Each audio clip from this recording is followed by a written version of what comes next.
Imagine un monde où chaque rejet, chaque non ou chaque parole démoralisante ne te rendrait pas plus faible, mais te propulserait plutôt en avant, te permettant de construire un échelon de plus vers la grandeur. Sénèque a dit un jour qu'une personne vertueuse colore les événements de sa propre teinte et transforme tout à son avantage. Te sens-tu exclu, ignoré ou sous-estimé? Il est temps de renverser la situation. J'ai pour toi des conseils incroyables qui t'aideront à hacker ton cerveau, à voir le rejet comme une opportunité pour atteindre la grandeur. Et ce n'est pas tout. Nous enverrons aussi un message clair à ceux qui t'ont rejeté. Montre-leur que tu n'es en rien inférieur à eux. C'est pourquoi il est essentiel que tu restes jusqu'à la fin de la vidéo. Alors, sans plus tarder, commençons. Montre ta valeur. Au lieu de te laisser abattre par le rejet, considère-le plutôt comme une occasion de démontrer ton caractère.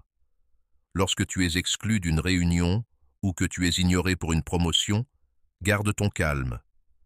Plutôt que de tomber dans le ressentiment, transforme cette émotion en action positive. Mais comment? Développe un projet qui montre tes compétences ou propose de diriger une nouvelle initiative. Ton mérite ne se réduit pas par le manque de reconnaissance des autres, c'est une opportunité de te démarquer davantage sans te laisser affecter par les ombres du mépris.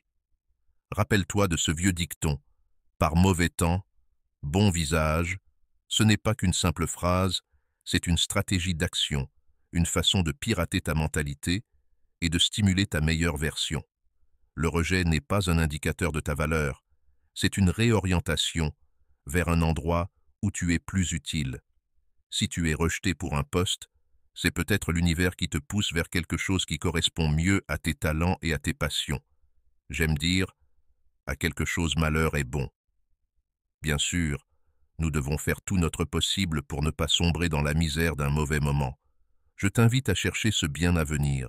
Utilise cela comme un stimulant pour réexaminer et réajuster tes points forts. Comment peux-tu les exploiter au mieux? Reconnais que le rejet fait partie de la vie et que tu ne peux pas toujours contrôler les décisions des autres. Sois reconnaissant pour l'opportunité que tu as eue et maintiens une attitude positive. Réfléchis à ce que tu as appris du rejet et fixe-toi de nouveaux objectifs. Ne supplie pas pour obtenir de l'attention. Face au rejet, ne supplie pas pour obtenir de l'attention. Cette attitude ne fait que révéler un manque d'estime de soi et de contrôle de soi, ce qui te rend dépendant de l'approbation des autres.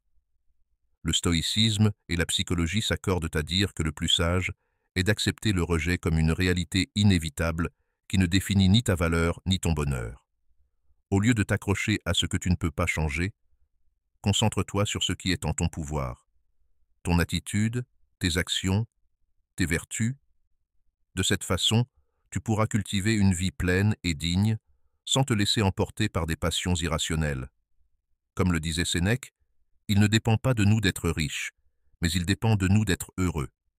Face au manque d'attention, l'attitude stoïcienne n'est pas de mendier pour être remarqué, mais d'affirmer ta propre estime de soi et ton indépendance. Lorsque quelqu'un te méprise, ce n'est pas une invitation à redoubler d'efforts pour capter son intérêt, mais plutôt une occasion d'examiner ton intérieur et de confirmer ta propre valeur. Le stoïcisme nous enseigne que notre estime de soi ne doit pas dépendre de l'approbation des autres. Il s'agit de maintenir une auto-évaluation solide, en étant conscient que ta dignité n'est pas en jeu. Construis une vie qui te satisfait, peu importe comment elle est perçue par les autres. Que ta confiance et ta sécurité soient le résultat de ton développement personnel et de tes réalisations, et non un spectacle pour une audience. Cette approche stoïcienne n'est pas seulement une façon de faire face au rejet, mais de le surmonter. En te concentrant sur ce qui compte vraiment ton propre chemin de croissance et de réalisation, tu transformes le rejet en une opportunité pour renforcer ta détermination et approfondir ton sens de la valeur personnelle. Coupe le contact. Il ne faut pas sous-estimer la valeur du silence, surtout face au rejet. Si quelqu'un t'a traité avec indifférence ou mépris, Tu pourrais être tenté de chercher une explication ou une réconciliation, mais je te propose quelque chose de mieux. Fais le contraire. Profite du silence. Ce n'est pas une tactique manipulatrice, c'est une manière de reprendre le contrôle.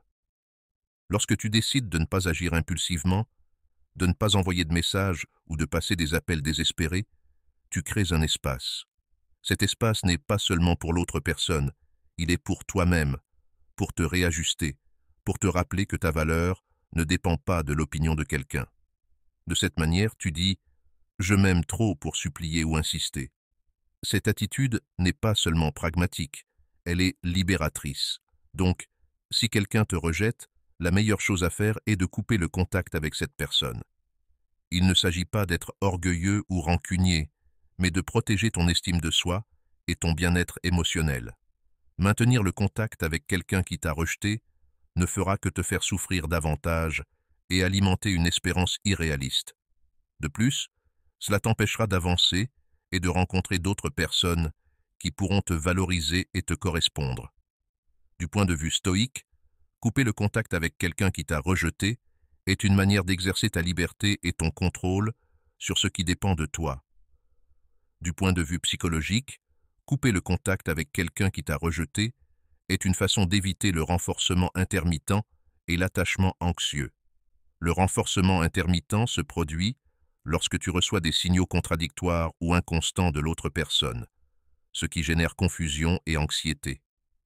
L'attachement anxieux se produit lorsque tu ressens un besoin excessif d'être avec l'autre personne, ce qui te rend dépendant d'elle et te fait craindre de la perdre. Ces deux phénomènes peuvent te créer une addiction émotionnelle qui t'empêche de voir la réalité et te pousse à te faire du mal.